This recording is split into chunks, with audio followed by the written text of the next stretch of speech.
Hello everyone, I hope you're well. Today's video is going to be my most requested video, and that is to do a bookshelf tour. So I actually have several bookshelves around my flat, but this one here is the one I film in front of, so I'm going to start the tour here, and it's going to be an ongoing series on the channel. So here's a quick overview. I have a 3-story shelf over here, and then a much bigger 3-story shelf here, and we're going to start on the top shelf today, and I'm going to show you the books and do little mini reviews. So getting straight into it, I actually have this sari that hangs over my bookshelf, but I'm going to push that out the way so I can have a proper look at the books. First up, I have Tail Feathers from Mother Goose. It's just a children's nursery book. I then have The Lorax by Dr. Seuss, which is such a good children's picture back. I then have Cactus by Sarah Hayward. Oh my god, Seuss, get back in. Which I've reviewed on the channel. I then have Brides 1 and 2, which is a really great manga. I then have Some More of Me Poetry by Pam Ayres. I'll show you the cover on this, because you'll probably, if you're from the UK, you'll know who Pam Ayres is. If I show you, there's Pam Ayres. There, good old Pam. I then have a play next to it, which is Leave of Absence, and it's a really good play. I have George by Alex Gino, Exorcist by William Peter Blatty, Willful Creatures by Amy Bender, and I have reviewed all these books, read them all, reviewed them all, but if you would like me to do singular book reviews on any of these, then let me know. Then going into some classics, let me just say there's no order, rhyme or reason with any of this. So we have Jane Austen Persuasion, Charles Dickens Great Expectations, Stevenson The Strange Case of Dr. Jekyll and Mr. Hyde. We then have one of my favourite books I read this year, which is The Bloody Chamber by Angela Carter, which is fairy tales retold in a feminist way, and they are so good. So instead of the prince coming in and saving the girl, maybe her mum will, and it's just beautifully done. Just going to move the camera across a little bit here, and then we get into my Agatha Christie collection. So I'll pull them out and show them to you. I have Want to Buckle My Shoe, which I quite liked that. I have The Body in the Library, which I absolutely loved. This is about this mad couple called the Bantrys, who one day they go into their library and there is a dead woman there. She's very glamorously made up and she is sprawled across the floor dead. So they phone their good old friend Miss Marple, who lives in the village, to say, do you know this girl? Is she from the village? And Miss Marple arrives and says, I've never seen that girl before in my life. So they have to find out who on earth was the girl. Who is she? And it's really interesting, and Miss Marple goes on a little sleuthing vacation. I then have Nemesis by Agatha Christie, and this one is actually ties up with A Caribbean Mystery by Agatha Christie. So you have to really read A Caribbean Mystery first. And in this, Miss Marple gets a holiday booked for her by her nephew to go on a Caribbean cruise. So it's not really a cruise, it's like they go there on the boat, and then the story really begins when they get to the hotel. So they come off the big boat, go to the hotel, and then murder ensues, and a man starts telling her about a murder. He says, I have a picture in my wallet of a murderer. And she's like, what on earth are you talking about? And then before he gets to show her the picture, he looks at the guests that are arriving and looks incredibly startled, as if he has seen the murderer who he has in his wallet, and he stops telling his story to her, and then he ends up dead. And Miss Marple makes friends with a man in this, and her and Mr. Raphael become kind of like a sleuth partnership really within the book, and they solve the crime. And then in Nemesis, her good old friend that she made in A Caribbean Mystery, Mr. Raphael, dies, and he writes her a letter before her death, and he sends her off on a coach trip. She's getting all these bloody holidays packed for her. I wouldn't mind that, but then you do have to solve crime. Anyway, I'm going on. So she goes on this coach ship, and then a murder has happened years and years ago, but the man that committed that murder maybe didn't do the murder. Maybe he's in prison for a crime he did not commit. Really good, like, love them. But my favourite Agatha Christie, the one that is still the best, is Halloween Party. This is not a Miss Marple one, all the others are. This is a Hercule Poirot. I love Hercule Poirot. And in this one, a young girl called Joyce, they're at Halloween parties, loads of children, and Joyce is 13, and she says, I once saw a murder happen. And everyone's like, Joyce, shut your face. Like, literally the adults are so rude to her. They're like, she doesn't know what she's talking about. Like, they're so rude. And then good old Joyce ends up dead. And so then in this, Miss Oliver, who is Hercule Poirot's good old friend, she was at the Halloween party and she phones Hercule Poirot and says, there's been a terrible thing, a murder's been committed at this party I was at, please come and help me solve what's gone on. So good. And it's really about, did the young girl see a murder, or did someone say something to her? Because we realise that the young girl is actually a liar, because her uncle years before went to India and she said she went to India. And she kind of hijacks other people's stories, as like children do. And so it's like, did she see a murder, or did someone else see a murder, or did she see something that wasn't a murder? We're not quite sure. Just going to move you along a little bit. And let me just, there you go, put you in focus a little bit more. You see the sari, I'm just going to push that back. So, we now have Damage. So that's all my Agatha Christie's, by the way. I have loads more that I haven't read yet, and I've read The Mirror Cracked from Side to Side, but I don't know where my copy of that is. We have Damage by Josephine Hart, which is one of my favourite books. Don't mind the cover. This looks like a porno. I promise you it's not. This is from the movie Damage, which is a fantastic movie. This book came out first, obviously, and then the movie did. But the movie is so similar to the book. So it's about a woman who's had a really damaged past, and she starts having an affair with her boyfriend's dad. Yes, you heard me right. And it is told from the boyfriend dad's point of view. So this man is having an affair with, let me just reiterate it again, with his son's fiancée. Ugh, God. And he is a very well respected MP. So he becomes almost really like addicted to her, and he's always got to get at her and be with her, and she doesn't really mind, and she says, I'm damaged and I'll carry on damaging people, and she doesn't really mean to. She's had great tragedy and she just doesn't really see the consequences within life, but then she's also very upfront with people and mysterious, but she's mysterious and aloof, not because the author wants us to think, ooh, she's an interesting character. It's because she just has had too much pain. She can't really get that close to everyone. Really fantastic book. It really is. And I kind of judged her at first, but then when you find out her story, you see how sad her life is and how she's so upfront that she doesn't really have like empathy with others. Really great book. We then got on to an absolute masterpiece, which is a trilogy, and it is a children's book trilogy, which if you're an adult, you'll absolutely love it as well. Shall we just, there we go.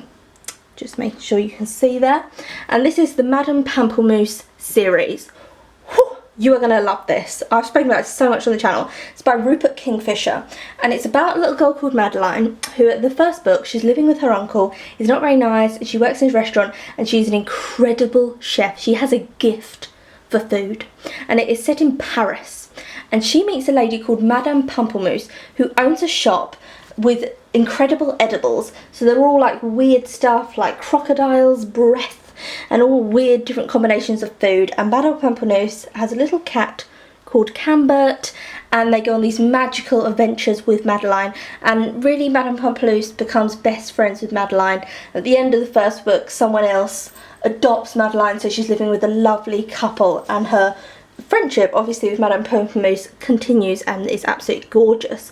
One thing I would say as well is that in the last book we find out about Madame Pamplemousse's childhood, and it is heartbreaking. I cried, and it's not that it's they're telling you about a child, so this is a child's life, and then it leads you to believe that that is Madame Pamplemousse, and then you realise, oh, that's her childhood story they were telling us about. Like, the way Rupert writes it is just stunning.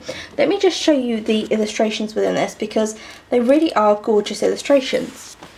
There we go, very charming, very Paris. So we have Madame Pamplemousse and the Time Travelling Calf.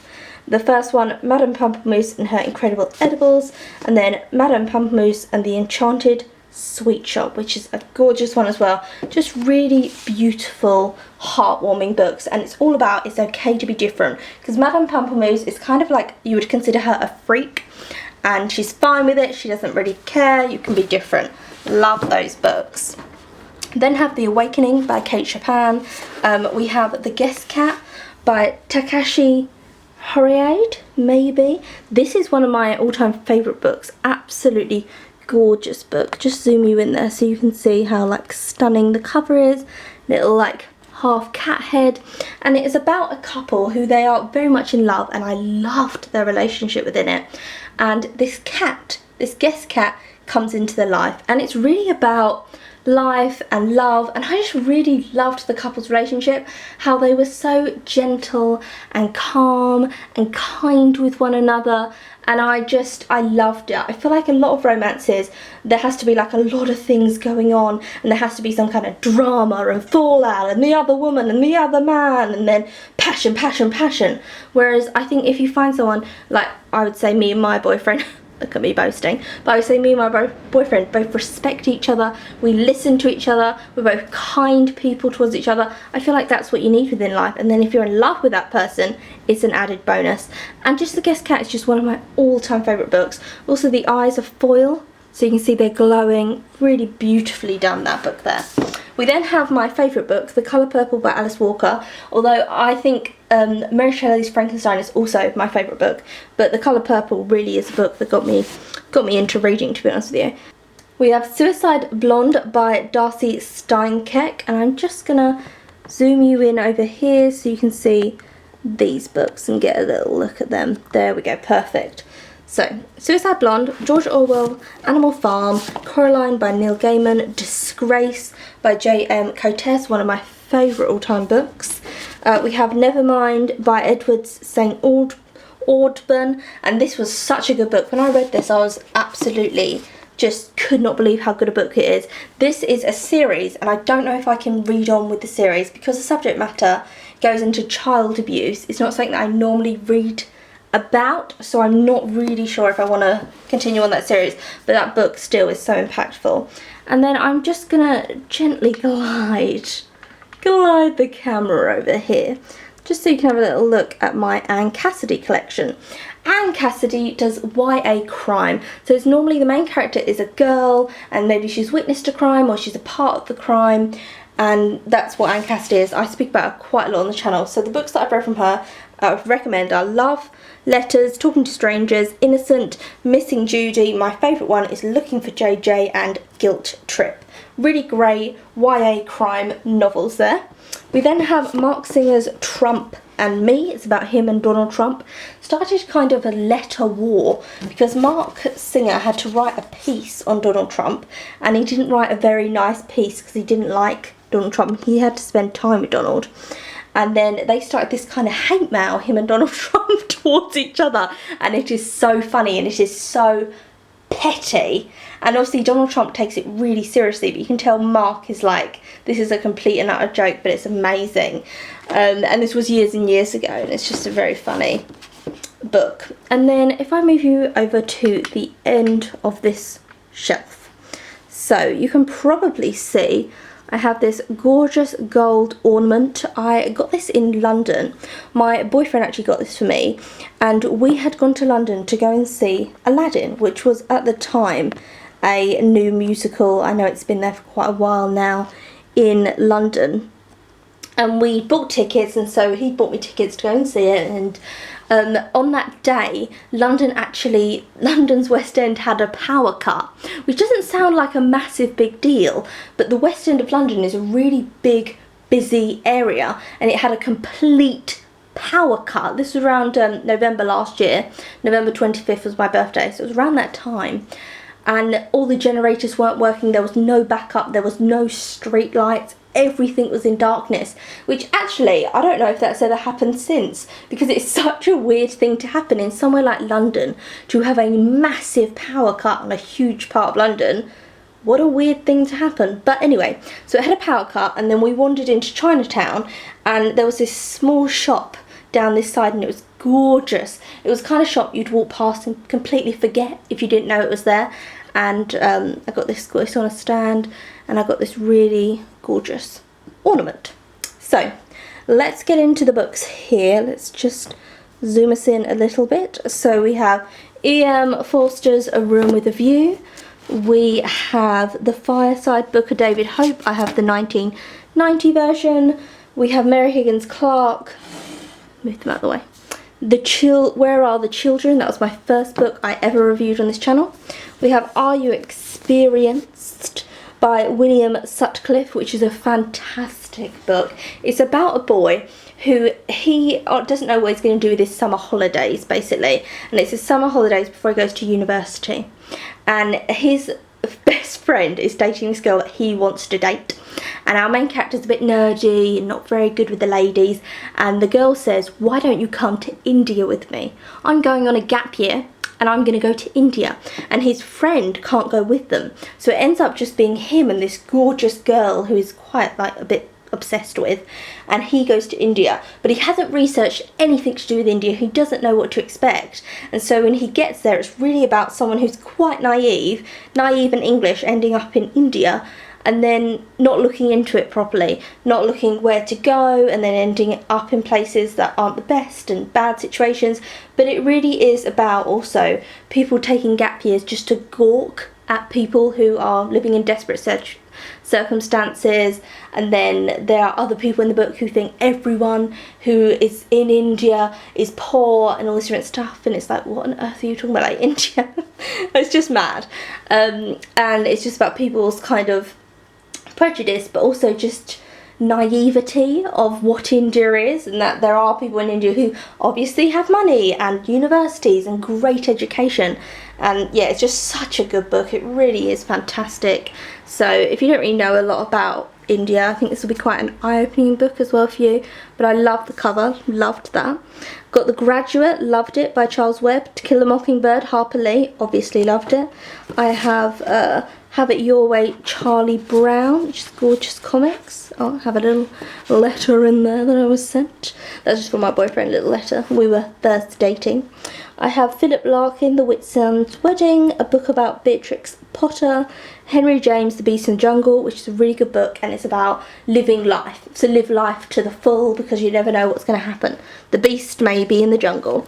I then got this book at the beginning of this year when I went to Dorset, and it is The Language of Flowers. I got it from a charity shop, and it has just loads of names of flowers and then gorgeous watercolour pictures within it that have been drawn. Really stunning book.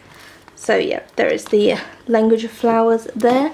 I then have Katharine Hepburn, Little Me, which is about her life, a little bit about that. And then last up, what do we have? We have The Little Book of Buddhist Wisdom, which was a really nice book. It has kind of sayings and different things like that, and pictures, and I enjoyed it. I thought it was nice. And that is it. That is shelf 1 down. Shelf 1 completely done now. So the next video of my bookshelf tour will be, of course, the second shelf, and you'll get to meet the Christmas cactus a little bit more up close. She's waiting to meet you. So I hope you enjoyed this video, and tell me if you do want to see another one of these, if you liked me doing it shelf by shelf, and I'll see you again tomorrow for another video.